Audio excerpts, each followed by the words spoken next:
Erev Tov à tous, ça fait plaisir de vous retrouver, ça fait un bout que j'ai pas fait chiour le mercredi soir. Pas de chiour tout court parce que lui lève les yeux et dit mais ça t'a fait chiour il y a 2 jours, non, juste le mercredi soir. Donc, Bezrat Hashem et Seta Dishmaya, Beshem Hashem Naaseh Venasliach, on va, après une tournée dans le nord aujourd'hui, on va essayer de partager ensemble des paroles de Torah. En préambule du cours, c'était pas enregistré, je vous ai demandé de quoi vous voulez parler. C'est bizarre la caméra, il va falloir que je fasse comme ça, ok c'est pas grave. En préambule du cours, donc je vous ai demandé quoi vous avez parlé. Effectivement, vous m'avez dit que Elul arrive, donc il y a toujours une préparation, tout dépend de la préparation, donc essayez de se préparer à Elul.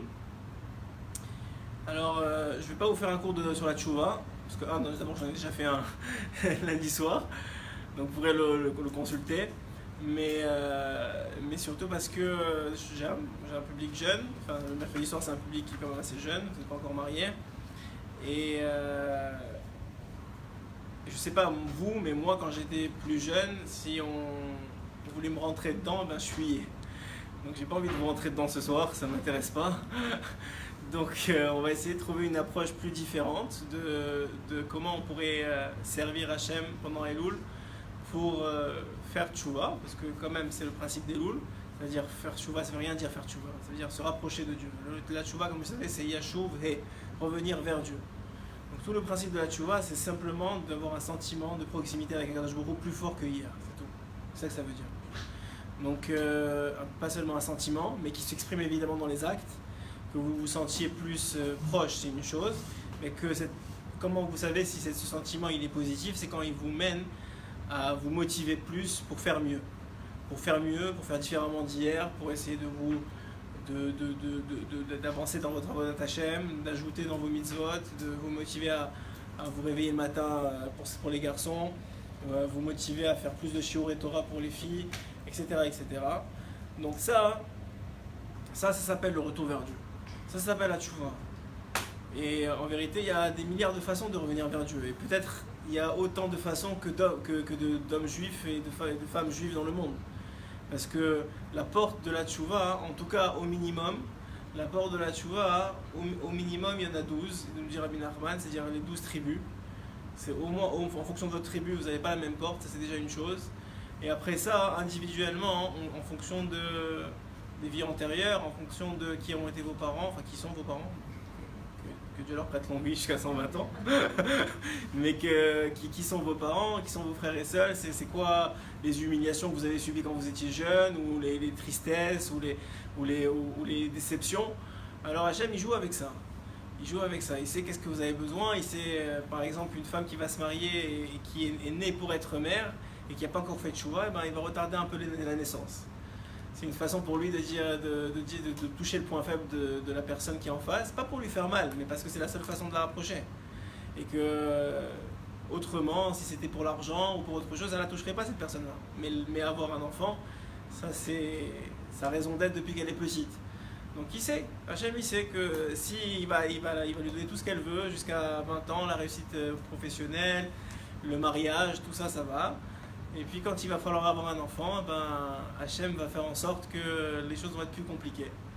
Simplement parce qu'il sait que c'est la façon de la faire se réveiller. Parce que la tchouva, en vérité, ou le retour vers Dieu, ça prend d'abord une première chose qui s'appelle la prise de conscience. C'est ce qu'on disait ce matin, j'étais chez le Ramchal ce matin, Rabbi Chaim Moshe Luzzatto, et dans son livre, dont je parle beaucoup ces derniers jours, dans son livre Mesilat Yesharim, il explique que la première étape pour vouloir, ou en tout cas avoir une chance de retourner vers Dieu, c'est simplement de savoir que Dieu existe, parce que sinon tu ne sais pas vers qui retourner, de commencer à le connaître, parce que veut pas,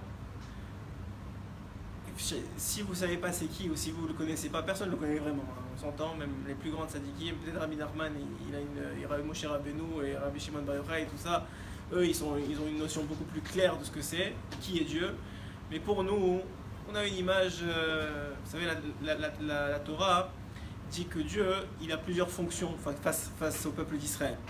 Des fois c'est un père, des fois c'est un mari, des fois, alors en fonction de ça, on a des notions de ce qui est Akadosh Baruch Hu. Comment on a des notions? Eh ben, en fonction de comment notre père il a été bon des fois et moins bon d'autres fois, on va transposer l'image du père qu'on a eu sur Dieu. Ça crée des problèmes si on a eu un mauvais père, ça crée des facilités si on a eu un bon père. Le mari, la même chose. Si vous savez, si c'est écrit que dans la Torah, la première fois qu'on a un mariage, c'est entre Adam et Ève, ouais. Et la première fois qu'on parle d'un couple, c'est écrit que la femme, elle a été créée à partir de l'homme, pour plusieurs raisons, on en a déjà parlé, je pense ici. Et elle a été créée Ezer Kenegdo. Elle a été créée une aide contre lui. Donc en vérité, si vous comprenez bien, et Rachid là-bas il dit si le mari est méritant, alors ce sera une aide. S'il n'est pas méritant, alors ce sera difficile pour lui. Les relations de Shalom Bayit vont être compliquées, très très compliquées. Et plus moins il est méritant, plus elles seront compliquées. Donc de là on apprend quoi? On apprend que de la même façon que dans un couple ça marche comme ça, puisque Hachem est aussi le mari de Knesset d'Israël, du peuple d'Israël, entre nous aussi ça marche comme ça. Entre nous aussi on est Ezer Kenegdo d'Akadosh Baruch Hu. C'est très compliqué à comprendre parce qu'on se demande comment Hachem il est méritant et il n'est pas méritant, qu'est-ce que ça veut dire? Mais en vérité, il semblerait que de la même façon que la femme, elle a cette notion-là de prendre une place extrêmement importante dans le couple, qu'elle a son mot à dire, elle a presque la direction du ménage, la direction de la famille, la direction du baït. Un peu Hachem, certaines fois, dans certaines périodes de notre vie, va nous laisser ce rôle-là avec lui. C'est-à-dire qu'il va dire, ok, qu'est-ce que tu en penses? Qu'est-ce que tu veux de ta vie? Comment? Il va te laisser les clés. Il va te laisser les clés. Ça va être à toi à décider où tu t'en vas. Et ça, c'est un peu ce rôle-là de femme par rapport qu'on peut avoir par rapport à Kadosh Baruch Hu, etc., etc. Et la Torah le développe à certains niveaux en s'appuyant évidemment sur les versets de la Torah. Mais tout ça pour nous apprendre un peu plus sur Kadosh Baruch Hu, à chaque fois un peu plus, parce que si tu connais pas la personne entre guillemets que tu as en face de toi, il est impossible de te rapprocher de lui. Et Rabbi Nachman, il explique que toute la raison de la création du monde, c'est pour qu'on arrive à se coller à lui. Ce qu'on appelle la dvekut, c'est-à-dire d'arriver à retourner vers lui vraiment, mais par choix, pas par obligation, comme ça a été le cas dans la création d'Adam Arishon. Adam Arishon, finalement, il était obligé de se coller à Kadosh Baruch Hu. C'était sa création, il en était conscient. Il savait qu'il avait été créé par Kadosh Baruch Hu, qu'il devait tout, et donc finalement, il n'y avait presque pas de libre arbitre. C'est d'ailleurs ce qu'expliquent les Mefarshim sur la faute d'Adam Arishon, à savoir qu'Adam Arishon, il a fauté, parce que dans sa tête, il se disait, là, j'ai aucun choix, je suis obligé de reconnaître Hachem. Mais avec le mal en moi, quand je vais reconnaître Hachem, ça va être beaucoup plus grand. Et sa taout, elle est vraie, c'est-à-dire qu'il s'est trompé, parce qu'il n'a pas réalisé combien le mal pouvait lui faire du mal, mais son raisonnement reste vrai. Parce qu'à la fin, c'est ça qui va arriver. À la fin, Adam Arishon, c'est-à-dire nous, puisqu'on est toutes les âmes d'Adam Arishon, on va finir par revenir vers Hachem par choix. Et quand on va faire ça, on va glorifier Hachem et la création, et justifier la création du monde, beaucoup plus que si Adam Arishon n'avait pas fauté. Et ça, c'est tout un processus qui prend des générations et des générations et des générations. Des fois, des manquements à nos devoirs et des fois des retours comme il faut. Donc on arrive vers le mois d'Elul. Et il y a plein de façons, comme l'explique le Ramchal aussi, de retourner vers Kadosh Baruch Hu. Il y a une façon qu'on appelle celle de l'enfant, qu'avec son père. C'est-à-dire que l'enfant, il a peur de prendre des coups. Bon, aujourd'hui, les parents ne donnent plus vraiment des coups, mais on va dire, peut-être que oui, peut-être que non, je sais pas. Mais en tout cas, on va dire qu'ils en donnent moins, beaucoup moins. Et la première façon de retourner vers Hachem, c'est simplement l'enfant qui dit si je ne retourne pas ou si je ne fais pas ce que mon papa il veut, alors je vais avoir une conséquence. Ouais, je vais avoir des conséquences qui peuvent être très négatives. Donc l'individu, qu'est-ce qui se passe? Il se passe simplement que nous, en tant que... Voilà, c'est un niveau très bas, si vous le comprenez ce que je viens de vous dire, c'est que c'est un niveau d'enfantin. L'enfant, qu'est-ce qu'il est là? Il dit ok, je vais prendre des coups, il faut mieux que je me tienne à carreau. Mais s'il a un minimum de caractère, un minimum de sens de rébellion, ça ne tiendra pas à la route, c'est son histoire. C'est-à-dire qu'au premier coup qu'il va oublier Hachem, ou le Sera va lui faire oublier Hachem, il va dire ok c'est bon, je peux faire ce que je veux. Donc la ira, la crainte, en tout cas à ce niveau-là, hein, cette crainte-là de la punition, elle ne peut pas tenir la route, surtout dans notre génération. Dans notre génération, le mal est tellement présent, il est tellement, il est glorifié, il est honoré. Tout ce que la Torah presque répugne, aujourd'hui c'est devenu les standards. si vous voyez, moi je vois plus la télé, au Hachem, mais ce que je veux dire, les émissions de télévision sont de plus en plus décadentes. Internet, n'en parlons pas, l'accès à des choses incroyablement sordides, etc., etc. Tout devient, tout ce que la Torah dit, maintenant c'est une catastrophe, le monde goy est en vérité dirigé par sa mère même, parce que tout ça, c'est j'ai envie de dire, une façon de mettre au piège le peuple d'Israël. Parce que le peuple d'Israël est encore en galoute aujourd'hui, il est encore sous l'emprise des nations, même qu'on le veuille ou qu'on ne le veuille pas. Aujourd'hui, tout le monde sait que l'iPhone il est sorti, tout le monde sait que je sais pas moi, les dernières vacances en Thaïlande, tout le monde. Aujourd'hui, avec les avancées technologiques, la facilité de voyager, la facilité du voyage de l'information, on est encore peut-être plus que jamais sous l'emprise des nations du monde. Parce qu'on est influencé jusqu'à notre lit. Je veux dire, tu as ton téléphone avec toi dans ton lit et tu as la dernière pub de je sais pas quel truc qui vient de sortir et qui a été sorti par les États-Unis ou la France ou d'autres choses. Donc en vérité, on est peut-être beaucoup plus influencé qu'on n'a jamais été. Oui? D'accord? Pas d'accord? Vous allez être un peu sorti jusqu'à maintenant. Vous me dites, hein, c'est un cours interactif. Moi je suis là. Ça sort comme ça sort, ça a l'air. Alors, vous me dites ce que vous en pensez. Mais moi, ce que je pense, c'est qu'on est peut-être aujourd'hui plus sous l'emprise des nations qu'on n'a jamais été. Parce qu'à l'époque, qu'est-ce qui se passait? On était en ghetto. Ok, alors ils ne voulaient pas qu'on étudie la Torah, mais encore, finalement, ça nous renforçait. Un peu comme la femme. C'est Ezer Kenegdo, c'est-à-dire que ça nous poussait à nous montrer que, écoute, il faut qu'on se bouge, il faut qu'on étudie. Mais aujourd'hui, il te laisse étudier, pourtant on étudie, je pense que moins que dans toutes les autres générations précédemment. Et par contre, qu'est-ce qu'ils ont fait? Ils t'assimilent petit à petit, c'est l'appât.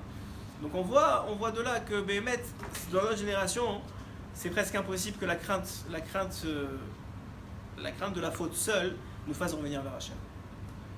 Selon moi, en tout cas si moi je parle de moi personnellement, si c'était juste ça, jamais je serais revenu. Donc, alors, comment on fait pour revenir? C'est quoi qui doit nous motiver à revenir? Et chacun, hein, il a son niveau de... je suis sûr que ici, vous êtes des gens qui viennent à l'aide pour le Torah, donc vous êtes déjà à un niveau que vous avez compris ce que Hachem il existe, que vous avez compris l'importance de la vie, que vous avez compris le but.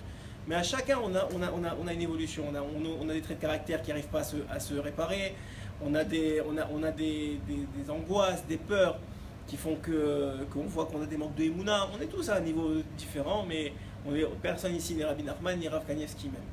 Donc on s'entend qu'on a tous notre façon de revenir, notre tchouva à faire et notre conscience, notre prise de conscience à avoir. Donc le Raphaël il dit ok, la première étape c'est la crainte de la faute. Moi je viens de vous expliquer que la crainte de la faute, ça ne sera pas le cas avec mes enfants et encore moins avec les leurs. On va aller de moins en moins, ce sera moins la façon d'y arriver. Maintenant, il y a une autre façon d'arriver à retourner vers Hachem, c'est ce qu'on appelle la Yirat HaRomemut. La Yirat HaRomemut, c'est la crainte de la grandeur d'Hachem. Comment on fait pour revenir vers Hachem par crainte de grandeur? C'est en étudiant qui il est. Plus tu étudies qui il est et la création et la vérité de la Torah, par exemple que la distance entre la Terre et la Lune était déjà donnée au millimètre près depuis 3000 ans et qu'aujourd'hui la NASA ils sont en train de vérifier que c'est vrai, ou que n'importe quoi, que c'est écrit dans la Torah. Moi ça m'a toujours un jour j'étudiais Masechet Makot, il y a un Tosfot dans Masechet Makot qui explique comment on répare les dents, comment on arrête le mal de dents. Il y a 3000 ans et ils n'étaient pas médecins. Donc on voit qu'il y a une grandeur incroyable de la connaissance d'Akadosh Baruch Hu, de la volonté d'Hachem, qui est derrière toute la création. Quelqu'un qui est de bonen, qui pense un peu à ça, et qui étudie beaucoup, parce que ça part très vite, qui étudie régulièrement et beaucoup, il pourrait, s'il c'est un vrai érudit en Torah, il pourrait arriver à revenir vers Hachem, c'est-à-dire par crainte de la grandeur d'Akadosh Baruch Hu. Mais aujourd'hui, vous et moi on sait que la majorité des jeunes, et même chez les moins jeunes, le niveau d'études diminue de génération en génération. Le niveau d'heures d'études, de qualité d'études de la Torah diminue de génération en génération. On le voit aujourd'hui, même les géonimes, ça veut dire les grands de la génération, il ne reste presque plus. Il y a Rav Kanievski d'un côté, Rav David Aboursera, Rav Koenig, il y en a quelques-uns qui sont éparpillés en Eretz Israël, mais c'est de moins en moins. Et on voit que quand il y en a un qui part, il n'est pas remplacé. Donc on voit que de cette façon-là de revenir vers Hachem, peut-être encore aujourd'hui pour certaines élites, je les appelle l'élite, mais ce n'est pas vraiment une élite, ça veut dire quelqu'un qui est né à Bnei Brak et qui a étudié la Gemara depuis qu'il est petit, peut-être qu'il a une chance de revenir comme ça et de faire tchouva sur ses mauvaises midotes et qu'il a à faire tchouva sur ça. Mais en vérité, pour la majorité d'entre nous, ce ne sera plus la façon de faire. Parce qu'aujourd'hui, la majorité d'entre nous, pour en tout cas ceux qui sont nés en Khoslaretz, ils savent pour la plupart pas décortiquer une bra comme il faut.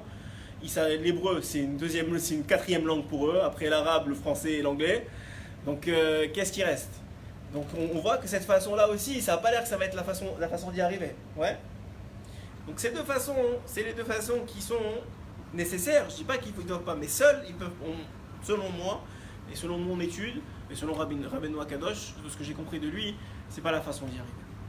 Donc comment on fait dans notre génération pour revenir à Hachem? Il y a le mois d'Elul qui arrive, on veut qu'il soit différent du mois d'Elul de l'année dernière parce qu'on veut une année meilleure, même si votre année peut-être a été très bonne, j'espère en tout cas. Mais on veut toujours une année meilleure, on veut des nouveaux challenges, on veut grandir en tant que personnalité, on veut avoir des relations, être plus influents sur les gens qui sont autour de nous, positivement évidemment, et avoir des nouvelles relations qui vont nous changer positivement aussi. Donc tout ça, ça va dépendre de quoi? Des 40 jours qui vont venir. Sachez-le, en vérité, Rabbeinu il dit que ça dépend de 2 jours de Rosh Hashanah, mais on va dire que les 30 jours avant Rosh Hashanah, ça prépare Rosh Hashanah, et que les 10 jours après, c'est la conséquence de Rosh Hashanah. Donc on va parler de 40 jours. Mais celui qui vient au Oman, il a 2 jours à gérer. On va dire que ça va dépendre des 40 jours, parce qu'en vérité, même celui qui vient au Oman, il a besoin d'un certain push. D'abord, il faut se préparer, il faut être bien, il faut avoir un cœur. Tout ça, ça prend une préparation. Donc, on va dire que ces 40 jours-là vont déterminer votre année qui vont arriver. Et puisque vous êtes là, vous savez que c'est vrai. Et moi, je l'ai vu personnellement. J'ai vu des années où je suis passé à côté de mes slichot et je suis passé à côté de mon Rosh Hashanah à l'époque où je n'allais pas au Man. Et j'ai eu des années, mais quoi, catastrophiques. Et après ça, l'année d'après, que je venais de passer une année catastrophique, je me suis dit, ok, cette année, je ne la rate pas parce que j'avais les boules. Et j'ai vu la différence à partir du premier jour de la deuxième année. J'avais une année, je me rappelle, où j'avais fait, je pense, 4 accidents dans l'année, je m'étais fait arrêter par les flics. C'était un truc de fou cette année-là. Et bon, c'était avant la tchouva en plus, alors ça tombait bien. Mais ça veut dire, et bon, au Hachem, c'était juste la voiture qui avait pris. Mais bon, et mon malus d'assurance évidemment. Mais ça veut dire quoi? Ça veut dire que ce Béhémet, les 40 jours et la façon dont vous allez faire Rosh Hashanah, ça va déterminer votre année. Donc c'est sûr qu'on veut revenir. Mais en même temps, Hachem, on ne peut pas lui mentir. Ouais, ça veut dire à Kadosh Baruch Hu, tu peux pas se faire semblant. Soit tu reviens vraiment, soit tu reviens pas. C'est-à-dire dire je le fais pendant 40 jours et je me réveille etc. C'est très bien. Hachem il va dire ok, je te donne un peu, je vois que tu veux et je vais t'aider parce que tu veux.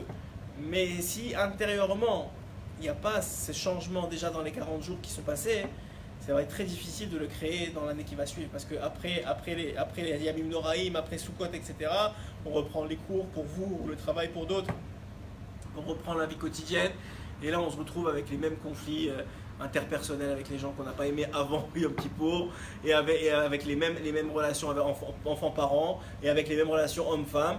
On se dit encore une année, encore la même que l'année dernière. Donc c'est finalement, on se retrouve qu'on réalise qu'on a fait tchouva un peu, mais pas tellement. Donc ma question aujourd'hui, c'est comment, dans notre génération, on peut essayer de maximiser la tchouva? Comment on peut revenir à Hachem au maximum? Ma réponse n'est pas la mienne. Ma réponse est celle de Rabbeinu Akadosh. C'est de faire tchouva be'ahava. C'est une Gemara qui dit que celui qui fait tchouva, qui revient vers Hachem par amour, alors celui-là, non seulement on l'accepte les bras ouverts, mais en plus de ça, tout ce qu'il a fait de mal jusqu'à maintenant, on le transforme en bien. Toutes les bêtises qu'il a fait dans sa vie, c'est comme s'il avait fait le contraire. Il est parti en boîte de nuit, c'est comme s'il était parti à la synagogue. Il a étudié jusqu'à 4h du matin pour avoir un examen, on le transforme qu'il a étudié la Torah. Tout est transformé. Toutes les avérotes en mitzvot. C'est compté exactement la même chose. Tout ça pourquoi? Une chose, il a fait tchouva be'ahava. Ça veut dire quoi tchouva? Le Rambam dit. Il regrette, il a honte, enfin Rabbeinu il explique, il a honte. Alors le regret ça veut dire quoi? Ça veut dire il a honte de ce qu'il a fait, il réalise que c'était vraiment pas le derrière, que c'était pas shayach à lui, c'était pas quelque chose que lui il méritait d'avoir, enfin il valait plus que ça on va dire, c'était beaucoup trop rabaissant pour qui il est vraiment, et donc il regrette. Deuxième chose, il fait plus. Ok. Et troisième chose, l'étape après, c'est qu'il va commencer à faire bien. Ok. Mais déjà le fait de regretter et le fait de plus faire, c'est déjà selon le Rambam, il a déjà fait la majorité de la tchouva. Donc il reconnaît ce qu'il a fait. Oh, excusez-moi, j'ai dit. Il reconnaît ce qu'il a fait, ben, c'est évident parce que s'il regrette, il faut bien qu'il reconnaisse quelque chose. Donc il reconnaît ce qu'il a fait. Voilà, j'aurais pas dû aller en vacances à tel endroit, j'aurais pas dû faire pleurer telle fille, j'aurais pas dû manquer de respect à mes parents, j'aurais pas dû faire ce choix-là de vie. Chacun il dit ouais, Hachem, je réalise aujourd'hui que c'est pas ça que j'aurais dû faire. Et si, deuxième chose, je regrette, ça veut dire j'ai vraiment un sentiment de regret de ce que j'ai fait. Et comment je sais que je regrette? C'est que si aujourd'hui tu me donnais le choix de repartir en arrière, je ne ferais plus. C'est très fort, hein.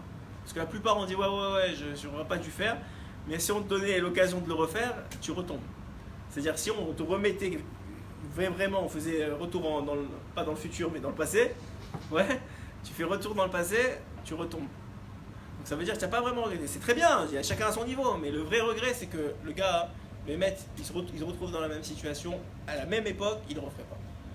Et troisième chose, à partir du moment où il ne peut pas repartir dans le passé, parce que c'est contre les lois de la nature, au moins il arrête de faire ce qu'il a fait jusqu'à maintenant. Donc s'il s'est énervé contre ses parents, il arrête. S'il a envoyé des pics à sa femme, il arrête. Si il s'est engueulé avec ses enfants au lieu de les éduquer, il arrête. Si, je sais pas moi, s'il a volé au boulot, il arrête et il rend. Parce qu'il y a des règles, il y a des lois de la halakha, par exemple le vol de l'argent, il faut qu'il rende le double. Donc il répare, c'est pas mal, il répare. Ça prend des années des fois, mais il répare. Et Hachem, s'il veut, Hachem il va mettre tous les éléments en place pour qu'il puisse réparer. Parce que nous, tout seul, on peut pas. Justement, ce que je disais ce matin, le Ramchal il dit que d'un côté, c'est écrit dans la Gemara qu'on n'aide pas, on n'a pas pitié de quelqu'un qui n'a pas pitié pour lui-même. C'est-à-dire quelqu'un qui regrette pas et qui ne veut plus faire et qui ne veut pas réparer, on ne peut pas l'aider dans le ciel. Quelqu'un qui ne veut pas réparer, on ne peut pas l'aider dans le ciel. On ne peut pas. Quelqu'un qui ne veut pas rendre l'argent, il dit moi de toute façon c'est pas grave, j'ai oublié ou je fais semblant d'oublier que j'ai volé, on ne peut pas l'aider dans le ciel. Par contre, quelqu'un qui veut réparer, il peut rien faire tout seul. Donc qu'est-ce qu'il a besoin? Il a besoin de Dieu. Mais vu qu'il veut réparer, Hachem il va l'aider. C'est la clé qui va être ouverte en haut, la volonté qu'il veut réparer, Béhémet, sincèrement, Hachem il va mettre en place le système. Il va tout mettre en place pour que ce soit réparé. Tout. Après des fois c'est à son insu, il ne sait pas, mais il est en train de réparer. Ok? Donc maintenant, c'est ça qu'elle dit la Gemara. Quelqu'un qui fait tchouva be'ahava, c'est de la magie. Mais maintenant que vous me dites ça, je dis c'est bon, alors j'aime Hachem et je fais tchouva. Ça marche pas comme ça. Parce que pourquoi c'est tellement de la magie, tchouva be'ahava? Parce que c'est la tchouva qui est la plus sincère du monde. Il n'y a pas d'intérêt. Tu ne peux pas faker l'amour. Tu ne peux pas faire semblant d'aimer. Ça n'existe pas ça. Le cœur, Hachem il le connaît, il le sonde. Tu peux faire semblant d'avoir peur de ton père et de faire ouais, regarde, maintenant je me tiens bien parce que j'ai peur de me prendre une claque demain. Ok, tu peux faire ça semblant. Tu peux faire ouais, Hachem il est extraordinaire, regarde la mer qu'il a créée, tout ça, waouh, c'est super. Mais bon, à la fin de la journée, tu oublies qu'il y a la mer et tu oublies qu'il y a les forêts, et puis tu fais n'importe quoi parce qu'il y a ton etc. qui t'a convaincu. Mais aimer, ça tu peux pas faire semblant. Tu peux pas un jour aimer quelqu'un et le lendemain ne pas l'aimer. Tu peux être déçu de quelqu'un, mais ça va te faire du mal. Pourquoi? Parce que tu l'as aimé ou parce que tu l'aimes. Mais cet amour-là, il va rester dans ton cœur. C'est pas possible. Si tu as aimé quelqu'un, il va se transformer peut-être des fois en haine. Parce que s'il t'a fait du mal, ou il t'a laissé tomber, ou il t'a trompé, ou je sais pas ce qui s'est passé, ça peut se transformer. Mais ça reste un sentiment. C'est-à-dire le sentiment, il te quittera jamais. Il y aura toujours quelque chose. Pourquoi? Parce que l'amour, c'est quelque chose qui est éternel. C'est une force de bien qui est éternelle. Donc quelqu'un qui fait tchouva be'ahava, il dit à Hachem, Rabbeinu, il dit au nom d'Akadosh Baruch Hu, quelqu'un qui fait tchouva be'ahava, je suis sûr qu'il ne me lâchera jamais. Peut-être il va tomber, mais il ne me lâchera plus. Il va tomber, peut-être il va retomber dans ses délires, etc. Mais d'abord, premièrement, quand il va tomber, il va regretter tout de suite, il va se sentir mal de l'avoir fait, il va avoir du sentiment dans sa avoda. Quand tu touches à l'amour, Hachem, il a une garantie, c'est que maintenant, il va me servir avec du sentiment, avec son cœur. Et même s'il me sert mal, et même s'il retombe, il vient de me prouver qu'il est capable de connecter son cœur à moi. Et s'il est capable de connecter son cœur à moi, ça veut dire que Béhémet, il ne va plus me lâcher. Donc lui, je suis capable de transformer ses avérotes en mitzvot. Alors maintenant, ma question, parce que je ne vais pas vous laisser comme ça, on pourrait finir le cours comme ça, ce qui est 99% des cours, c'est ça qui ça finit maintenant comme ça. Ok, bah il faut faire tu vas. Ok, mais comment je fais? C'est bien, je veux bien aimer moi Dieu, mais comment je fais? Vas-y. Vous avez écrit merci, une faute, mais comme on fait avec une faute d'après on regrette, une faute d'après on regrette. Hachem il nous met quand même le chemin pour faire tout va. Ouais, tant que tu veux. Tant que tu veux. Oui, mais la personne elle veut, mais elle tombe quand même. Bien sûr. Qu'est-ce que tu crois? Bien sûr qu'elle tombe quand même. C'est normal qu'elle tombe quand même. On n'est pas des anges. Elle tombe tout le temps parce qu'elle n'a toujours pas fait le processus complet. Elle tombe, elle retombe, elle retombe, elle retombe, mais elle regrette, elle regrette, elle regrette, elle veut plus, elle regrette, elle veut plus, elle regrette, elle veut plus. Au bout d'un moment, c'est Hachem qui va lui enlever les Sarah. Mais en vérité, tant qu'il aura ces Sarah là, il tombera. Parce que les Sarah, on n'est pas capable de le contrôler. On n'est pas capable de le gagner. Seul, c'est impossible à gagner. C'est impossible. On a vu des histoires plein dans la Gemara. Rabbi Akiva, il est parti après une femme nue. Rabbi Akiva, il a couru après elle, il est monté sur un arbre. Jusqu'à quand on a dit non, c'est Rabbi Akiva, le Satan il s'est remis en Satan et puis ça a fini là. Ça veut dire quoi? Ça veut dire que s'il y a le Yetzirah, il est beaucoup plus âgé, beaucoup plus fort que nous. Donc tomber, on va tomber. Tant que Hachem il voudra qu'on tombe, on va tomber. Mais moi, quand je suis en bas, je veux pas être en bas et je veux tout de suite remonter. Et je veux pas lâcher. Et je prouve à Hachem que je veux pas être là. Je veux pas être là, je veux pas être dans cette situation-là. Et tant que je fais ça, Hachem il te lâchera pas. Et non seulement il te lâchera pas, mais tu vas finir par gagner ton Yetzirah. Parce qu'au bout d'un moment, dans le ciel, on va dire ça suffit. Ok, regardez-le, il veut pas. Il veut pas tomber. Il veut pas, et tu vois bien comment il se sent après. Tu vois bien quand il a fini ses 3 burgers, il en peut plus, il en a marre de manger. Tu vois bien que c'est pas, il se sent mal d'avoir bouffé. Non mais c'est vrai, ça veut dire, dans tout, la achila c'est l'exemple le plus enfantin. Parce qu'on peut parler de femmes ou de relations hommes-femmes, des choses comme ça, mais la achila c'est très simple. Tu vois bien que quand tu as fini de manger et que tu es plein, tu te dis mais pourquoi j'ai mangé? Franchement j'aurais pu manger la moitié, j'aurais été aussi bien, et j'aurais été mieux. Mais tu veux pas, mais tu retombes, mais tu veux pas, et puis après c'est une barre de chocolat, mais tu retombes. Pourquoi? Alors je vais vous dire pourquoi. Je vais vous dire pourquoi on retombe. Je vais vous dire, c'est vrai, je vais vous dire comment on fait pour faire tchouva be'ahava. Et ça, vous n'allez pas le trouver autre part que chez Rabbeinu. Les solutions qui sont à l'intérieur de nous, moi j'ai pas trouvé autre part que chez Rabbeinu Akadosh. Alors je vais vous dire qu'est-ce qu'il dit.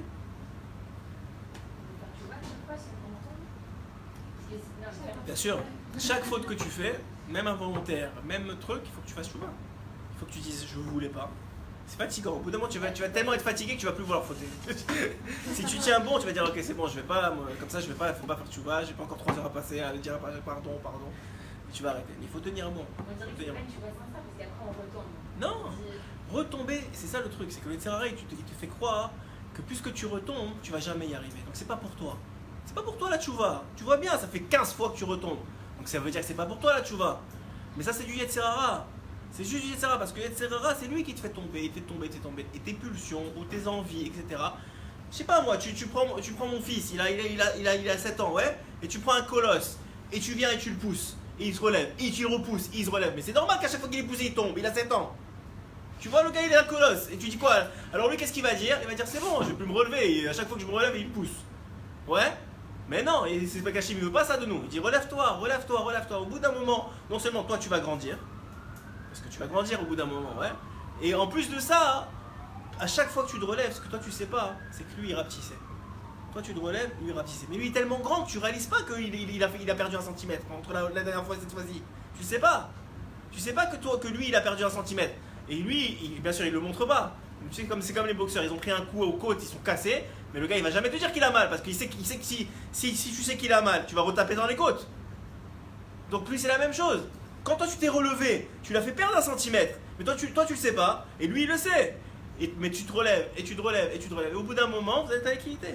Toi tu seras construit, toi tu auras gagné en maturité, tu auras gagné en force, et lui et tu vas voir. Mais ce qui est incroyable, ce que Rabbeinu il dit, c'est que quand lui il baisse, c'est pas seulement pour toi qui baisse, c'est pour toi, Israël. C'est-à-dire que quand toi tu te relèves contre la Tahavat Achila, cette Tahavat Achila, c'est contre toi, Israël, qu'elle est moins forte. C'est pas juste contre toi. C'est contre toi, Israël, qu'elle a perdu 1 centimètre. Ça, c'est la force de l'union entre Israël. C'est quand on se bat, quand il y en a un qui se bat. Évidemment, quand il y en a un qui tombe et qui laisse tomber, aussi, il lui donne un peu. Il travaille pas dans le même sens. Ça c'est sûr, c'est dans les deux sens que ça marche. Mais quand quelqu'un il tient bon, il faut savoir que non seulement lui il grandit, mais en plus son Yetzirara il descend, et en plus de ça, son Yetzirara non seulement il descend, mais il descend pour toi, Israël. C'est pour ça qu'il y a des Yetzirara qu'on ne trouve plus. L'idolâtrie, on ne trouve plus. Je sais pas moi, le Shabbat, ça existe encore dans l'espace de la communauté, mais on va dire, à l'époque, même les religieux, ils te disent, mais c'est fanatique alors, mais tu comprends, ils ne savent pas de quoi ils parlent. Ils ne savent même pas de quoi ils parlent. Et l'Aznout aujourd'hui, c'est le Yetzirara principal. Lui aussi, il va tomber dans la génération future. Pourquoi? Parce qu'il y en a un qui s'est relevé, il s'est relevé, il s'est relevé, il s'est relevé, et au bout d'un moment, pour son fils, son petit-fils, il ne sera plus là. Ce sera un autre Yetzirara.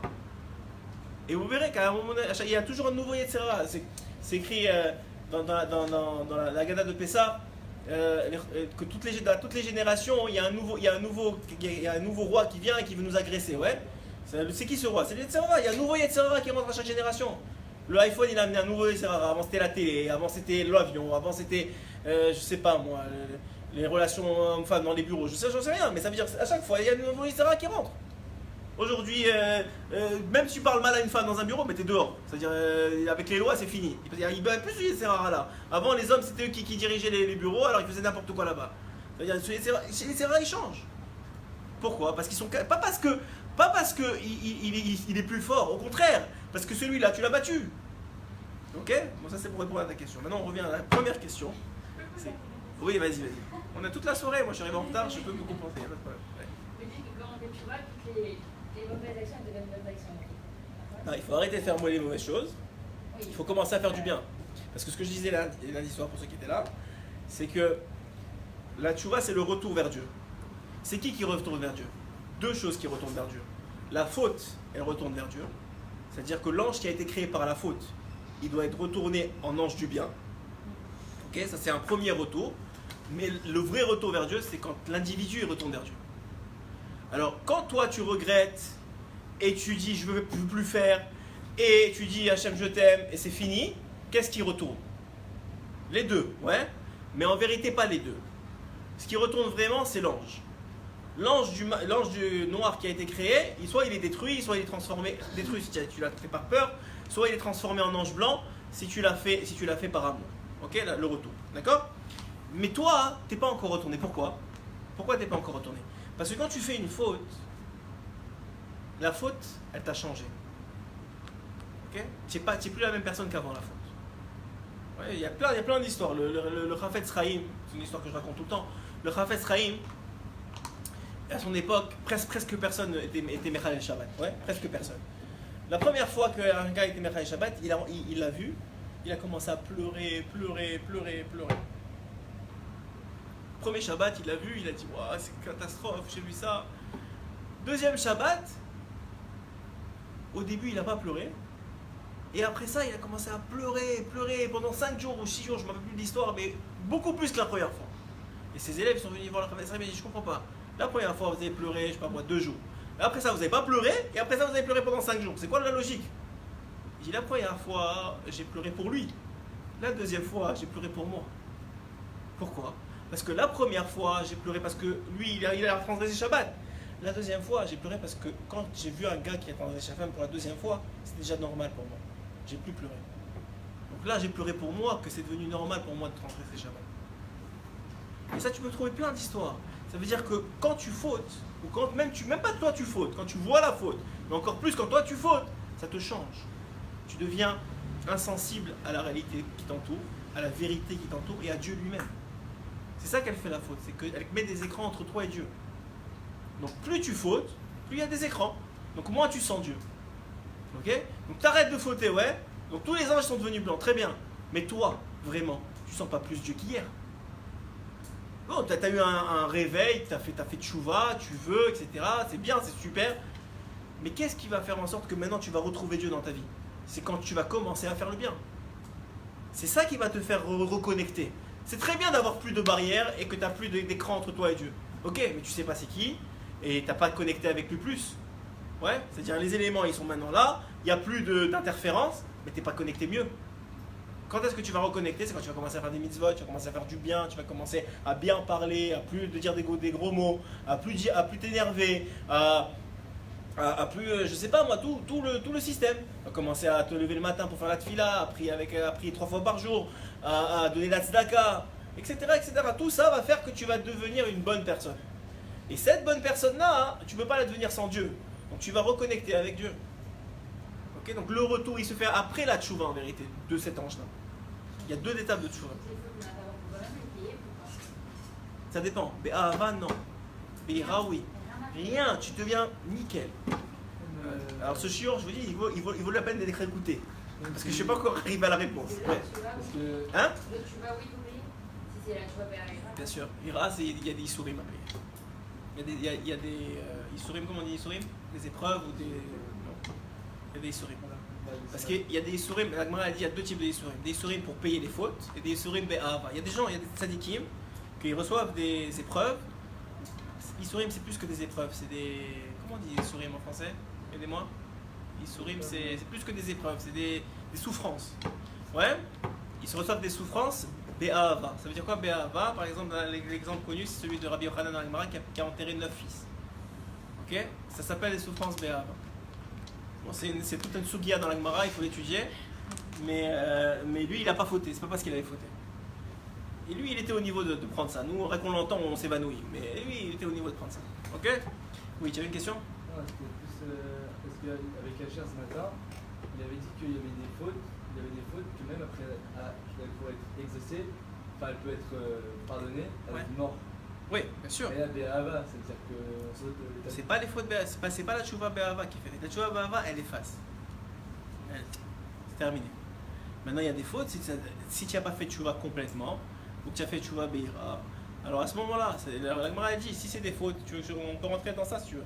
Si c'est des fautes qui sont des fautes, des AC, des manques de AC. Par exemple, tu n'as pas mis les téfilines un jour. Ouais, c'est un mitzvah AC, tu as manqué une mitzvah AC.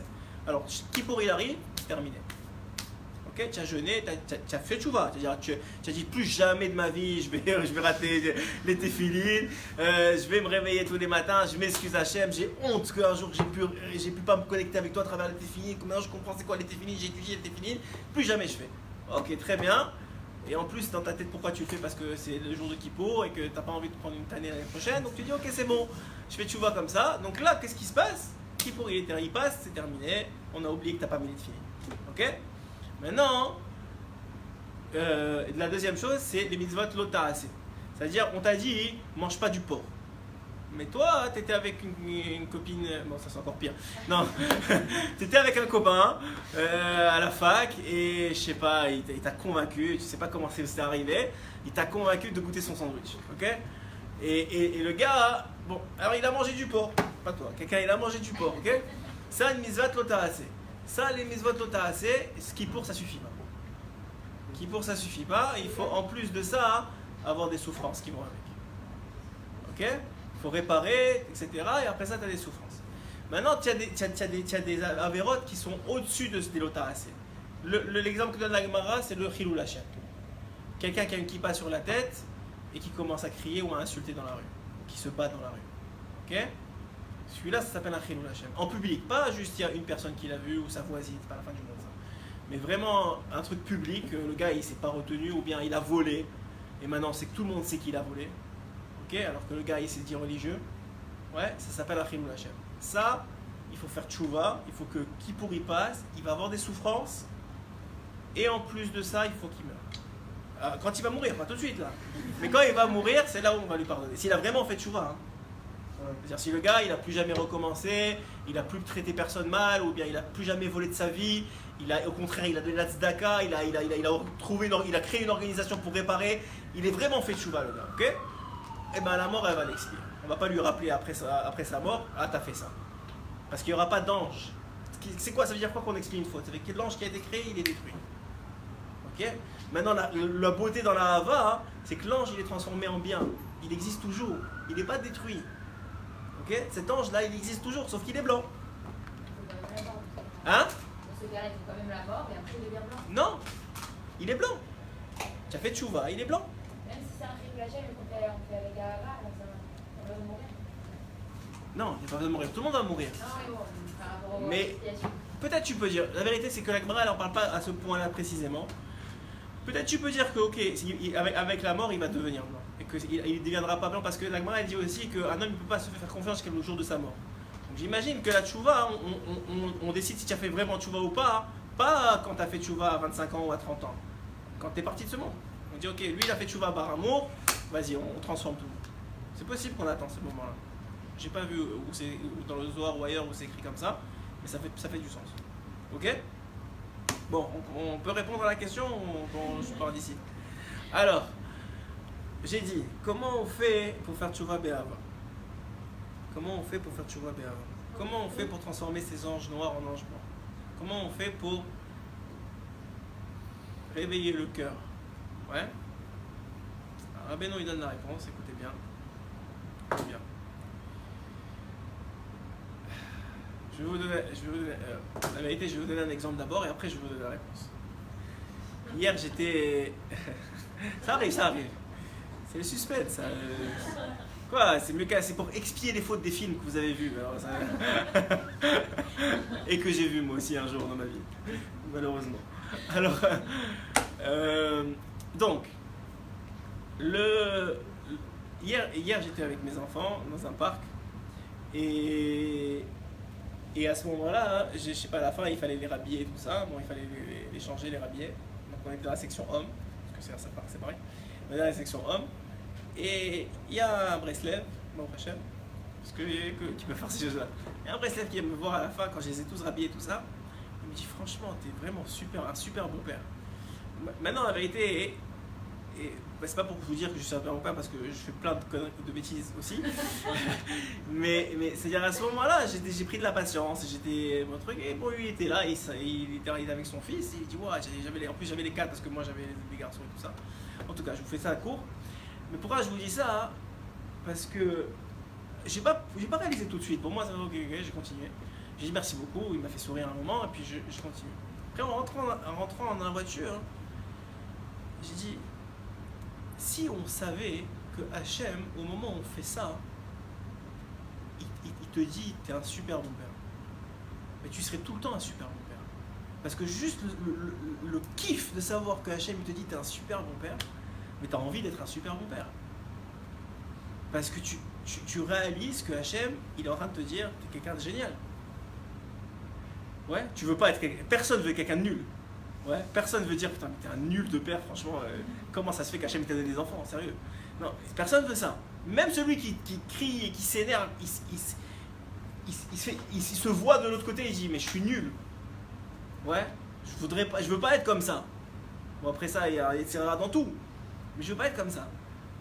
Donc en vérité, ce qui nous manque, c'est la conscience de savoir quand on est bien, combien on est bien. C'est toujours ce qui... Essaye, tu vas voir, tu vas être très loin de l'orgueil. Dans notre génération, dans ces choses-là, on est très très très loin de l'orgueil. C'est la question qu'on m'a posée à Tetva, parce que j'avais donné une partie du shiur, pas tout ce shiur-là. J'ai donné l'exemple suivant, je vais vous le donner à vous. Ceux qui étaient à Tetva l'ont déjà écouté. Il y a un monsieur, un juif, Hachem, qui est médecin. Ok? Il monte dans un avion. L'avion il décolle. 45 minutes après, l'hôtesse de l'air est pas. Est-ce qu'il y a un médecin dans l'assistance? On a besoin d'urgence. Le gars il dit, ils vont tous savoir que je suis médecin, ils vont commencer à prendre des photos après tout ça. Moi je dis rien. Peut-être il y a un autre médecin. Deuxième appel 5 minutes plus tard, s'il vous plaît, on a vraiment besoin. Est-ce qu'il y a un médecin dans l'assistance? Le gars il dit, non mais après ils vont me faire trop d'honneur et tout, ils vont se lever devant moi, ils vont m'applaudir et si j'y réussis, c'est pas... Je suis pas en train de travailler, je suis en vacances, c'est pas mon problème. Troisième truc, est-ce qu'il y a un médecin d'assistance? C'est vraiment, on a besoin de quelqu'un là. Le gars il dit non. Sa femme elle dit mais dis-moi, ça va pas, lève-toi. Non, je veux pas, je reste low-key, on est en vacances, c'est pas la peine. Bon, il n'entend plus après. En sortant de l'avion, il dit bon, ça s'est bien passé finalement, vous avez réglé le problème avec le monsieur là qui était malade? Je dis ben ouais, il est mort. Alors lui, il a des boules, il dit je me suis fait avoir par Moïse Serra. Ok. Maintenant, il y a une autre solution. Il y a un autre cas. Tu as invité à un mariage avec ta femme. Et ce monsieur-là, il a invité à un mariage avec sa femme. Ouais. Il est médecin. Maintenant, au mariage, il n'y a personne qui est malade. Il n'y a personne qui a besoin de savoir qu'il est médecin. Mais lui, au lieu de dire bonjour monsieur Corcas, il dit bonjour docteur Corcas. Bonjour docteur Corcas. Bonjour docteur Corcas. Qu'est-ce qu'il fait lui? On n'a pas besoin de savoir qu'il est médecin. Lui, c'est de la gava. Quand c'est entre toi et toi-même, il n'y a pas besoin d'avoir de gava. Quand la Gemara dit s'il n'y a pas d'homme, il faut être un homme. Aujourd'hui, moi je l'ai dit déjà plusieurs fois, mais peut-être vous ne l'avez pas écouté. Aujourd'hui, la maladie de la génération, c'est qu'on est extrêmement sensible, extrêmement sensible, qu'on a besoin, et donc par voie de conséquence, qu'on a besoin d'énormément d'amour, et que les gens sont de plus en plus égoïstes. Donc l'amour, il ne viendra pas des autres. Ok? Donc comment on fait pour pallier à ça? On s'aime soi-même. Ça ne veut pas dire qu'on est orgueilleux et qu'on ne voit pas nos défauts en face, et que quand on nous dit t'as fait une bêtise, non, je suis plus quelqu'un de parfait, non. C'est pas ça que je suis en train de te dire. Tu vois que t'as fait une bêtise et tu baisses la tête, tu dis je ne referai plus, ou je vais arranger, ou je rangerai mes chaussettes la prochaine fois, j'en sais rien, moi, ok? C'est pas la fin du monde. La meuf te dit attends, tes chaussettes elles sont là, non, c'est pas moi, c'est peut-être c'est mon fils qui les a ramenées jusqu'ici, je sais pas. Non, ça n'existe pas ça, tu vois bien qu'il y a une bêtise, tu répares, c'est pas le problème. Mais intérieurement, tu dois être construit. Aujourd'hui, tu es obligé d'être construit. Parce que sinon, jamais tu feras tchouva bé'av. Parce que avant d'aimer Hachem, il faut t'aimer toi-même. Et ça se construit. Aujourd'hui, je vous le dis, c'est pas moi qui le dis, parle au psychologue, au goïm, au pas goïm, ce que tu veux, mais va voir ceux qui traitent les shalom bayit, demande au Rav qui traite les shalom bayit toute la journée. Les gens, ils ne s'aiment pas. Ils sont dans des problèmes psychologiques avec eux-mêmes avant de se marier maintenant. Oublie le conjoint, oublie les enfants, oublie la belle-mère, oublie tout ça. Lui seul avec son miroir, il a déjà un problème, il a envie de se casser la gueule. Donc oublie tout ça maintenant. Ça n'existe pas. Donc la première chose, c'est quelqu'un qui veut faire tchouva be'ahava. Ouais, qui veut avoir une chance de faire tchouva be'ahava, il doit se construire par l'amour. Il doit s'aimer lui-même. Ça veut dire quoi? Ça veut dire qu'il doit commencer à voir combien Hachem il voit le bien en lui. Quand il est bien, combien il est bien. Parce que je vais te dire, le Sarah, qu'est-ce qu'il va te dire? Ouais, ça va, tu les as habillés, mais en vérité, tu leur as gueulé dessus hier, et demain, tu vas leur gueuler dessus, c'est pas, ça va, t'avais un bon jour, c'est pas la fin du monde. Mais quand tu leur as gueulé dessus, t'es vraiment un père nul, et toi, toute ta tête, c'est un nul de père, quand tu leur as gueulé dessus, pourquoi t'as fait ça, ou quand t'as pas respecté tes parents, quand t'as débarrassé la table, ouais, bah c'est normal, t'es une fille, je veux dire, c'est normal que tu fasses ça. Mais quand tu as crié ou tu t'es énervé, c'est moins que rien. Mais voilà, comment je manque de respect à mes parents. Mais c'est pas vrai, quand tu as débarrassé la table, c'était quelque chose d'extraordinaire. Hachem il a dit waouh, quelle fille, waouh, quel kivud d'Avraham. Et Hachem il a vraiment dit ça. Mais si c'est pas lui, c'est un ange, mais ça veut dire ça revient au même, c'est Hachem qui dit. L'ange c'est juste une expression d'Akadosh Baruch Hu. Donc en vérité, la première chose c'est de prendre conscience. Combien quand on fait du bien, Hachem il est impressionné et il dit waouh, j'ai bien fait de créer cette personne. Waouh, ce qu'il a fait le gars hier, il m'a dit waouh, t'es un bon père. Alors peut-être je suis un père 99% du temps nul, mais cette fois-là, ça m'a donné envie d'être un meilleur père 10 minutes après, 15 minutes après, 30 minutes après. Alors que c'est lui qui m'a dit ça. Et que lui, et aujourd'hui, combien de gens te disent ça? C'est pour ça que j'ai dit que c'est un Breslev. Combien de gens, Béhémet, ils viennent te dire t'es quelqu'un de bien? Presque personne. Pourquoi? Parce qu'ils sont tellement mauvais, eux, ils s'aiment tellement pas, qu'ils veulent surtout pas que tu saches que t'es quelqu'un de bien. Parce que sinon, ça les dévalorise.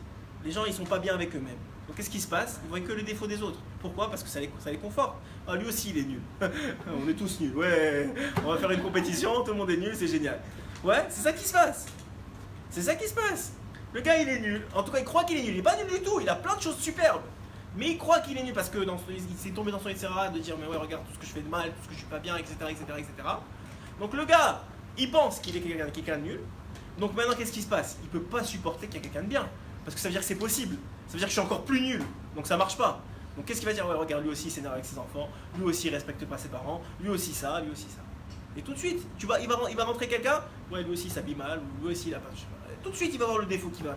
Quoi? Pourquoi? Parce qu'il voit ce qu'il a pas de bien en lui. Pourquoi? Parce qu'il est focusé sur ça.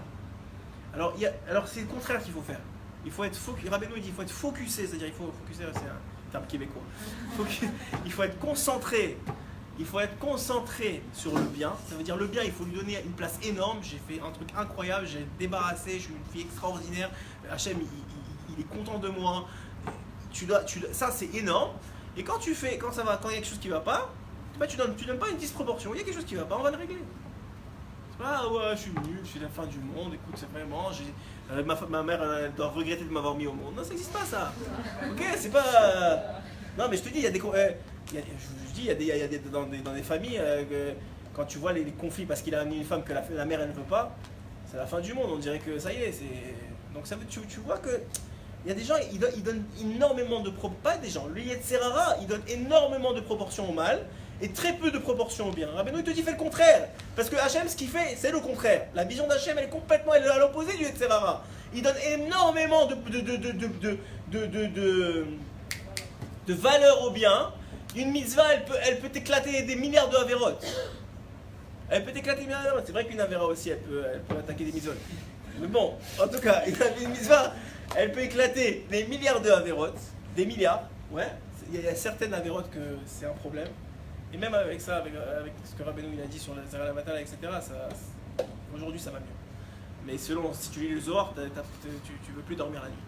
Alors, donc je te dis, donc le principe il est que, Bémet, tu te retrouves dans une situation où la nature du Yetzer Hara, qui est devenue la nature de l'homme, parce que le Yetzer Hara est beaucoup plus fort que nous, comme on l'a dit au début. Donc finalement, on se retrouve à avoir une proportion énorme sur le mal et une proportion très, très faible sur le bien. Il faut juste changer la donne, il faut changer la façon dont on pense. Chaque fois que tu fais quelque chose de bien, soit tu l'écris, soit tu le dis, tu te le dis à toi-même, moi j'ai fait ça, waouh j'ai débarrassé, waouh j'ai rangé ma chambre, waouh je sais pas, je vous parle à vous, mais si t'as fait un compliment à ta femme, moi j'ai fait un compliment à ma femme. Ouais, attends, c'est normal, t'es son mari, t'es marié depuis 10 ans, t'as pas fait un compliment, tu t'es réveillé aujourd'hui, ça va la peine? Non, aujourd'hui je me suis réveillé, quoi. Bah ça fait 10 ans, j'aurais pu faire 10 ans et un jour. J'ai pas fait 10 ans et un jour. Et même ta femme va te dire, bon c'est bon, ça fait 10 ans que tu m'en as fait un. Ou tu fais un cadeau, franchement je vais le retourner quoi, c'est pas la peine, c'est même pas bon. Ouais mais j'ai fait quand même un cadeau quoi, qu'est-ce qu'il y a? Je me suis bougé, je suis allé chercher. Parce que tout le monde vit dans ce système là, donc ta femme elle va te dire, donne-moi la facture, je vais aller changer. Ouais, toi tu vas dire ok c'est bon alors c'est fini, je ne fais plus de cadeau. Bah, t'es tombé dans le panneau. T'es tombé dans le panneau. Parce que ta femme au fond, au-dessous de toutes les couches mauvaises qu'il y a là-bas, ouais elle est contente qu'elle a un cadeau. Ouais. Elle est contente, ça veut dire elle va le changer quand même, même elle n'aurait pas changé si tu ne l'avais pas donné. Donc le principe il est le même. Donc Rabbeinu il dit première chose, il faut que tu changes la donne, il faut que tu changes ta façon de penser. Il faut que tu donnes énormément de valeur au bien, parce que Hachem c'est ça qu'il fait. Et il faut que tu te rappelles qu'Hachem c'est ça qu'il fait. Hachem il donne énormément de valeur aux bonnes choses que tu fais. On écoute d'autres tout vote. Rabbeinu il dit tu n'as même pas besoin de rien faire. T'es juif, Hachem il te donne une valeur énorme, t'es un diamant à ses yeux. T'as rien fait, t'es juste juif. T'es juste les 0,2% de la population qui a été choisie pour le dévoiler dans le monde, et t'as pas commencé à dévoiler, t'es déjà énorme à ses yeux. Tu pars déjà avec des anges blancs d'avance. Tu marches en Eretz Israël, c'est un ange à chaque pas. T'habites Sniout, c'est un ange à chaque pas. Tu mets une kippa sur ta tête, c'est un ange à chaque pas. T'as les tzitzit, c'est un ange à chaque pas. Combien de gars, chaque fois, je sais pas moi, il s'énerve ou il mente ou je sais pas quoi, ah mais je suis un nul, etc. Et c'est vrai, c'est pas qu'il faut pas mentir, il faut mentir, je vous dis pas qu'il faut mentir. Mais le gars, il est impossible d'arrêter de mentir. Vous savez pourquoi? Parce qu'il n'a pas réalisé combien c'est bien qu'il a les tzitzit et la kippa sur la tête. C'est pour ça qu'il sera jamais capable d'arrêter de mentir. Et c'est pour ça qu'il retombera tout le temps. Parce que la valeur du bien chez lui, elle est insignifiante. Et comment tu combats du mal? Avec du bien, mais il n'y en a pas. Parce que c'est pas qu'il n'existe pas, il existe. Mais tu lui donnes aucune valeur. Donc tu combattras jamais le mal. Tu n'arrêteras jamais de te goinfrer. Pourquoi? Parce que pourquoi tu te goinfres? Parce que tu te vois mal. Mais si toi tu vois le bien, et à chaque fois que tu arrêtes de manger, tu ne manges pas tout le chocolat, tu manges les 4 carreaux, et tu te dis waouh, c'est extraordinaire, tu as mangé. T'as raté un carreau avant, alors que qu'est-ce qu'on fait nous? Oh, j'ai mangé 4 carreaux, c'est fou, putain, j'aurais pu manger 3. Non, mais j'ai mangé 4, mais j'aurais pu manger 5. J'ai mangé 4. Et ben ça va faire en sorte que tu en mettes 3 l'année prochaine, et 2 l'année d'après, et 1 l'année d'après. Mais si tu dis que j'en ai mangé 4, j'aurais pu en manger 3, et ben tu vas en manger 5 l'année d'après, et 6 l'année d'après, et 7 l'année d'après. C'est comme ça que ça marche la vie. C'est comme ça que ça marche. Je vous dis, c'est un secret que Rabbeinu il donne, que personne d'autre ne donne. C'est un secret de comment l'homme il marche. Rabbeinu il a dit ma Torah c'est la Torah du Mashiach. La seule différence entre lui et moi, c'est que lui on va l'écouter et moi on m'écoute pas. Mais c'est tout. C'est la Torah du Mashiach, c'est la Torah de notre génération. C'est ça, tu disais ça à Rabbi Shimon Bar Yochai, tu mettais 2 cas qui dit va étudier. Mais aujourd'hui, quand tu parles à des jeunes, qu'ils sont devant internet ou devant leur truc, qu'ils sont en train de jouer 90% du temps, regardez combien vous êtes. Sérieusement, combien il y en a qui sont en train de bouffer une pizza, à dire des bêtises à Ganaïr, et combien il y en a qui sont ici? La proportion elle est complètement différente. Mais c'est fou, vous réalisez que vous êtes en train de préparer votre Olam-Haba, vous êtes en train de préparer votre futur, vous êtes en train de vous changer, donc votre mari va changer obligatoirement, parce qu'on ne vous donnera pas le mari que vous méritiez hier. Tout ça vous êtes en train de faire maintenant, et eux ils sont en train de manger une pizza et prendre du poids. Il faut être stupide. Mais pourtant il y en a 90% qui sont là-bas et 10% qui sont là. Et je suis gentil avec 10%. Ouais. Donc c'est quelque chose qui ne va pas. C'est parce que là-bas, comme ils se sentent mal, la pizza, ça ne les remet pas en question. Et surtout, ça les conforte encore plus dans le fait que quoi? Que quand tu te sens mal, tu as envie qu'on te dise. Tu as envie de te prouver que tu n'es pas bien. Moi, j'ai un jeune qui est venu me voir. Il m'a dit quand je joue au foot, et quelqu'un il dit Racha, je me retourne. Je crois que c'est moi. Il m'a dit ça. Il m'a dit le gars, il joue au foot. On est parti. Il m'a dit ça après un jour qu'il jouait au foot ce soir. Il m'a dit il y a quelqu'un qui a crié Racha et j'ai cru que c'était moi. Et BMS, j'ai regardé comment il me regardait pendant tout le match de foot. Pourquoi? Pas parce que c'est un Racha, c'est un gars super ce gars-là. Mais pourquoi? Parce qu'il pense qu'il est Racha. Donc même si le gars il ne parle pas de lui, il va croire que c'est lui. Si la fille elle se sent pas bien dans ses pompes, même si la fille elle parlait pas du tout d'elle, l'autre là, eh ben elle va croire qu'elle l'a insulté. Parce qu'elle ne se sent pas bien dans ses pompes. Donc la première chose à faire, c'est de changer la mentalité. Votre façon de penser elle doit être complètement différente. Et aujourd'hui c'est beaucoup plus facile quand je donne ce chiot là à tête vave à des gens mariés qui ont déjà des enfants et qui sont déjà pris dans l'engrenage. Vous n'avez rien fait, enfin, rien fait, vous avez fait. C'est pour ça que j'ai amené mon fils, il a encore moins rien fait. Mais le principe il est quoi? Que Béhémet c'est comme ça. Béhémet, le principe il est que si vous changez ça, vous avez tout changé dans votre vie. Pourquoi? Parce que Rabbeinu il dit que quand vous allez réussir à faire ça, vous allez amener quelque chose qui vaut de l'or dans votre vie. C'est quoi? C'est la simcha. La simcha ne peut exister dans la vie d'un homme que s'il se voit bien et s'il donne de la valeur au bien qu'il a en lui. Alors vous allez me dire, mais il y a plein de gens heureux. Mais alors Rabbeinu il dit, il donne la différence entre cette simcha là dont vous voyez dehors et la vraie simcha. La simcha dont vous voyez dehors, je dis ça à un shiur, si vous étiez là peut-être un samedi, un Shabbat, samedi. Un Shabbat, après-midi, j'ai dit, vous avez un homme, ouais, on lui annonce qu'il gagne au loto. Il rentre chez lui, il saute, il est explosé d'heureux, il est heureux, il est ce que tu veux, il est sa mère, il est heureux, ouais, il est super heureux ce gars-là. Il est vrai, il a touché la simra, la vraie qui ne peut pas exister mieux que ça dans la vie. Il a gagné au loto, il est bon pour les 50 prochaines années. Et même il rentre le lendemain au travail, on lui dit qu'il est poursuivi par je sais pas qui. Je dis, c'est pas grave, appelez l'avocat, j'ai de quoi payer, il n'y a pas de problème. Ok. Ce gars-là, il a gagné au loto. Tu le prends 10 ans plus tard, ouais. Même pas 10 ans, 3 ans plus tard. Il faut juste que le sentiment d'euphorie passe. Ouais. Maintenant, ce gars-là, il est marié parce qu'il a gagné au loto. Il est marié, il a trouvé chez le chirurgien esthétique sa nouvelle femme. Ouais. Donc bon, en tout cas, on va passer les détails. Et cette femme-là, elle l'appelle. Il est dans sa Mercedes, etc. Elle l'appelle.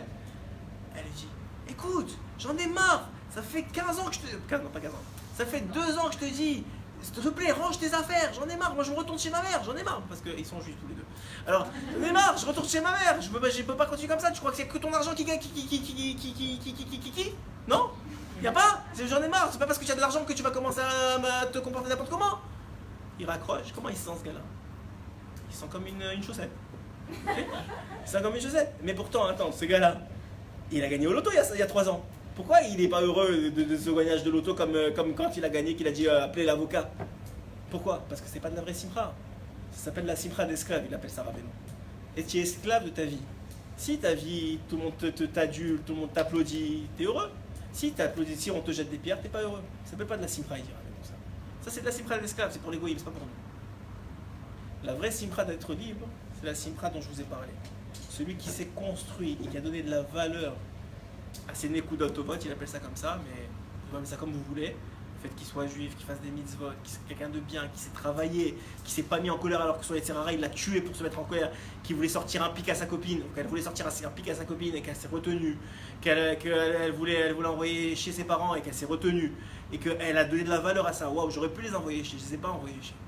J'ai grandi, je suis quelqu'un de meilleur aujourd'hui. Ouais, ça, c'est ça la vraie simcha. Parce que ça, il n'y a rien qui peut vous l'enlever. Parce que c'est qui vous êtes devenu. Et ça, c'est ce qui vous allez être à 120 ans, c'est ça qui va partir avec vous. Et cette simcha-là, c'est la vraie simcha. Plus que ça, Rabbeinu dit que tu es juif. Rien que de ça, tu dois être sa mère. Personne ne comprend, dit tu es juif, alors quoi, ça change quoi? C'est sûrement que Rabbeinu, il pensait être juif, c'est différent que moi ce que je pensais être juif. Oui, c'est que Rabbeinu, il savait qu'il avait donné de la valeur au judaïsme. Il avait donné de la valeur, il avait Idbonen, qu'il y a 7 milliards de personnes, qu'il y a 3 milliards de Chinois. Tu prends les 3 milliards dans une synagogue et il y a 9 juifs, ils ne peuvent pas faire minyan. Ils ne peuvent pas dire Kaddish. Ils ne peuvent pas glorifier Hachem. 3 milliards de Chinois et 9 juifs, ils ne peuvent pas. Mais tu prends le juif là, qui est dans la rue qui passe par là, il a juste 13 ans, il rentre, on fait minyan et on glorifie Hachem. Donc la différence elle est énorme. Mais vous ne la voyez pas.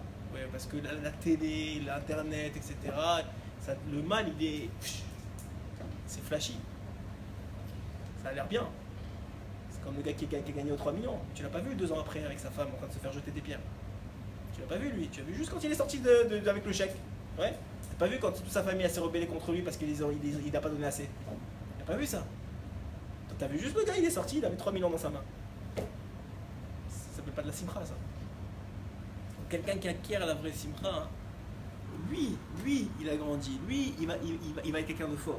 Et sachez que des gens comme ça, ils sont extrêmement rares dans le monde. Même dans le peuple juif, des gens qui ont acquéri la vraie simcha, ils sont extrêmement rares. Et ceux qui l'ont acquéri, c'est des gens très très forts.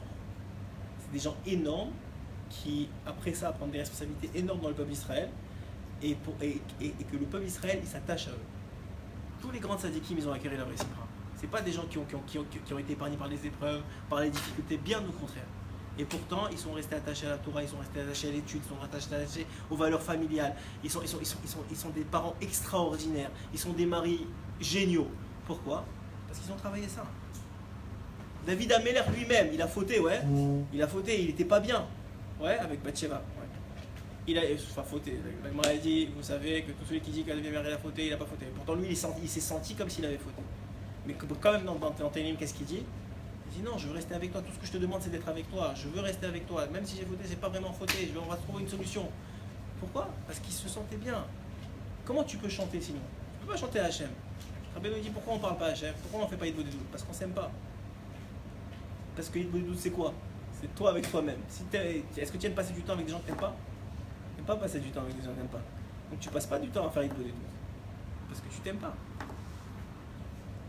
Donc la première étape de tout le processus de Tchouva, Be'ahava qui arrive dans 40 jours là, mais qu'en réalité on va faire d'ici quelques années. Mais en tout cas, le processus il est de commencer à travailler, à donner des proportions énormes au positif et des proportions normales au négatif. Parce que les négatifs ça se travaille, le positif c'est pour l'éternité. Une fois que vous avez fait ça, vous allez commencer à rentrer de la simcha en vous, de la vraie simcha, la simcha qui va attirer comme des mouches les gens autour de vous. Parce qu'ils vont dire comment ça se fait qu'il est heureux, mais il n'a pas rien de plus que moi, il n'a pas une plus grosse maison, une plus grosse baraque, une plus grosse voiture. Comment ça se fait qu'il a le sourire? Il ne va pas comprendre, et ça va les attirer, vous allez voir. Et les gens, ils collent aux gens des simcha parce qu'ils sont... La génération, elle est touchée par un fléau, ça s'appelle la tristesse. Les gens, même s'ils sourient et ils font des mariages à 3 millions de dollars, ou 3 millions d'euros, ça dépend dans quel pays, et ils flambent des vacances à Honolulu, ils sont tristes. Ils sont tristes, je vous le dis, ils sont tristes. Je vous dis que, moi je suis rien, mais celui qui est assis en train d'étudier la Gemara, qui connaît la valeur de c'est quoi étudier la parole de Dieu, il n'y a rien, il n'y a pas aucune vacance à Honolulu qui équivaut à ça. Aucune. Aucune. Pas parce qu'il kiffe plus, parce qu'il a conscience de ce qu'il est en train de faire. il est en train d'être connecté avec l'éternité, avec celui qui a créé tous les mondes et on nous lui avec. Et ça n'a pas de valeur. Fils, en vérité, ça n'a pas de valeur si tu ne leur donnes pas. Mais ça a énormément de valeur en vérité. Et si tu ne donnes pas de cette valeur-là, tu continueras même pas à étudier. Parce que c'est dur. Parce que tu comprends pas des fois. Parce que tu veux pas te lever le matin. Pourquoi tu vas continuer à te lever le matin à 7h du matin quand les autres ils font la grasse mat à ton âge à 10h? Si tu as pas une notion et conscience de combien c'est extraordinaire ce que tu es en train de faire. Au bout d'un moment, tu vas arrêter. Ou bien pendant les vacances, tu arrêteras. Ou bien... Mais quelqu'un qui sait c'est quoi mettre les téfilines. Mais même s'il se retrouve en prison, il va vouloir mettre les téfilines. Il va se tuer pour mettre les téfilines. Pourquoi? Parce qu'il sait c'est quoi. Parce qu'il a pris conscience de ce que ça veut dire.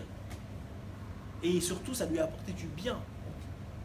Sachez, même avec vos enfants, ce sera la même chose. Vous ne pourrez rien transmettre si la première chose que vous devez leur transmettre, c'est l'amour d'eux-mêmes.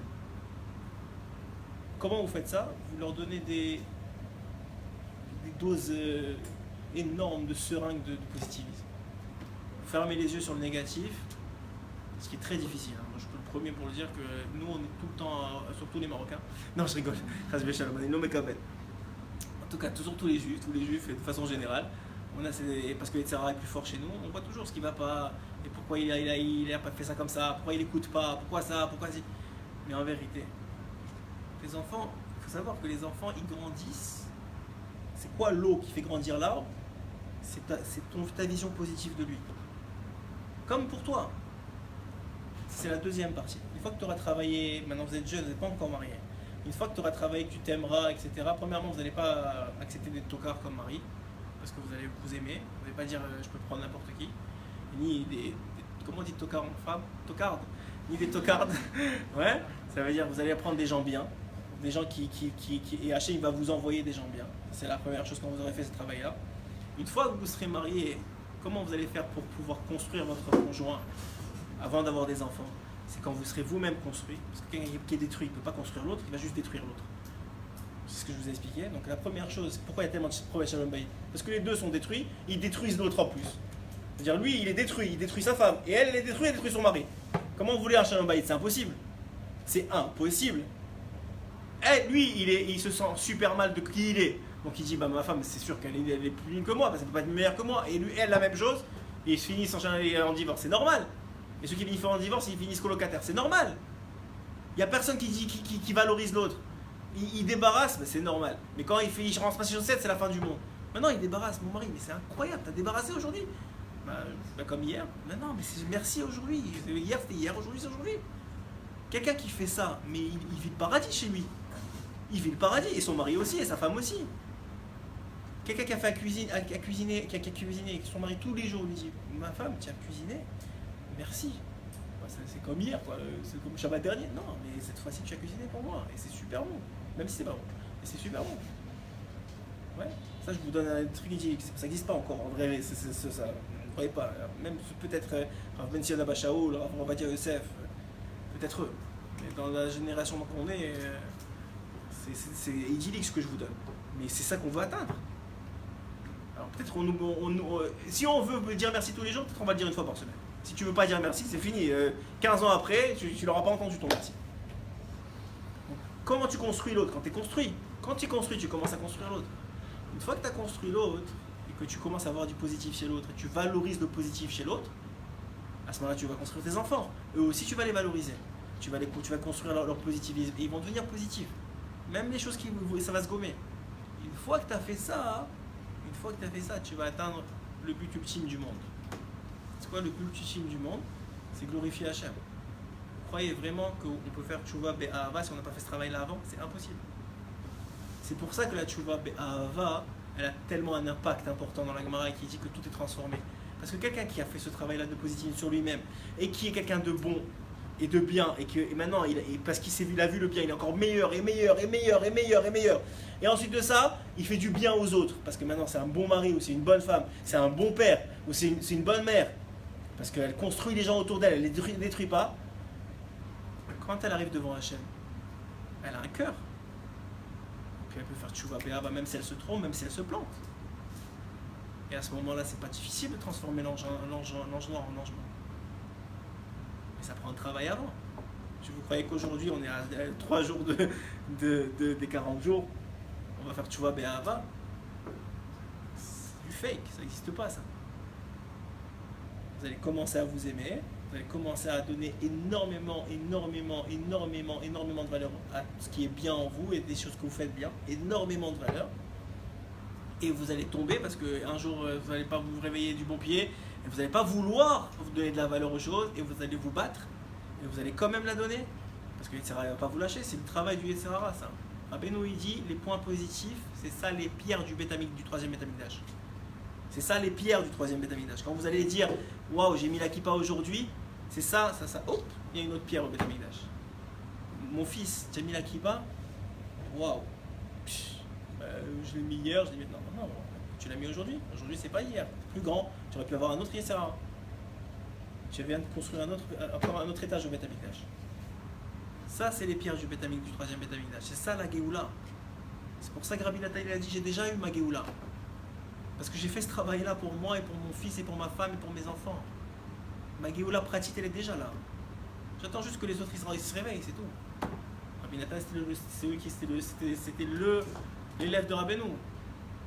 Il était connecté tout le temps avec lui. Mais on est très loin de ça. Et on va tomber. Ne croyez pas que parce que vous êtes maintenant explosé, vous allez tomber. C'est normal. Et vous allez tenir bon. Et c'est ça, c'est un vrai etc. Et vous allez vous rebattre à trouver le positif, à donner de la valeur. Et même si les autres ils veulent vous casser et vous dire ouais mais regarde, t'as fait ça, tu n'écoutes pas. Et t'avances. Pas t'écoutes pas que tu vois pas le mal qu'il y a en toi. J'ai pas dit ça. S'il te dit il y a quelque chose à régler, tu écoutes qu'il y a quelque chose à régler. Mais t'écoutes pas toute la saleté qu'il y a autour. Que tu es quelqu'un de pas bien parce que tu as fait ça, que tu es quelqu'un de mauvais, que ça a touché toute ta vie depuis que tu es né. Non, ça va, il y a quelque chose qui est arrivé, on va l'arranger. Je vois qu'il y a quelque chose qui est arrivé, j'ai fait une bêtise, ça va. Ok, c'est pas le pire môme qui a été créé dans le monde. C'est pas ça qui existe. Ok, et quand on fait ça, alors à ce moment-là, on atteint la glorification ultime d'Akadosh Baruch Hu. Parce que Hachem, ouais, c'est un roi. Comment on fait pour juger un roi? Tu vas dans la rue, tu vois qu'on ressemble ses disciples. Si ses disciples, c'est que des gens mauvais, ça veut dire que le roi il est pourri.